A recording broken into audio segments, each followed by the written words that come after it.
জুনের দ্বিতীয় সপ্তাহ পার করেও গরমের মাত্রা কমার কোনো লক্ষণ নেই। 40-এর কোটায় টানা গরমে নাজেহাল সকলে, একই সঙ্গে ঘামের উপদ্রবেও কাহিল।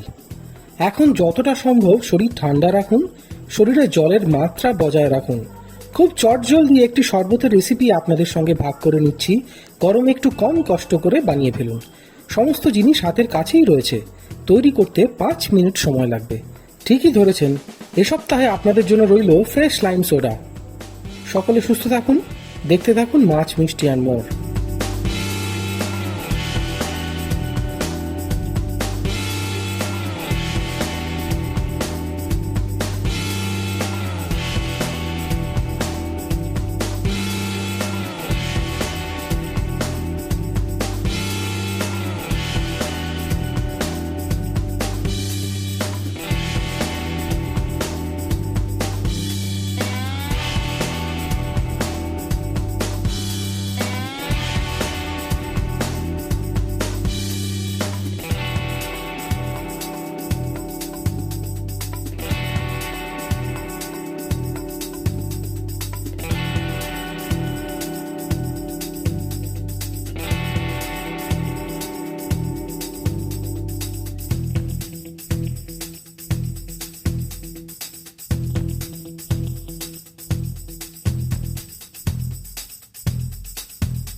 ভিডিওটি পছন্দ হলে লাইক এবং শেয়ার করুন আপনার বন্ধুদের সঙ্গে। আপনি যদি ভোজন রসিক হন তাহলে অবশ্যই আমাদের চ্যানেলটি সাবস্ক্রাইব করুন, সঙ্গে বেল আইকনটিও প্রেস করবেন, কারণ আপনাদের জন্য রয়েছে আপনাদের রসনা তৃপ্তির এক অফুরন্ত ভাণ্ডার।